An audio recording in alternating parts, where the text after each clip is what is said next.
Искаш ли да имаш инструмент, който винаги да ти напомня колко ценен и силен си? Днес е 6 септември. Денят, в който честваме съединението на княжество България с източна Румелия. Празник, който ни напомня, че когато се обединим, вътрешно и външно сме по-силни. Затова днешният ритуал е посветен на твоята вътрешна сила. Вземи един буркан и го наречи «Моите суперсили». Запиши на малки листчета поне 21 твои силни страни. Качества, които те описват и ти помагат да успяваш.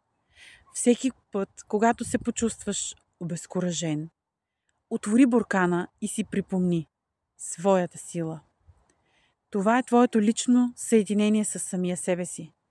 Сподели в коментарите кои твои качества днес ще поставиш в буркана на силните страни.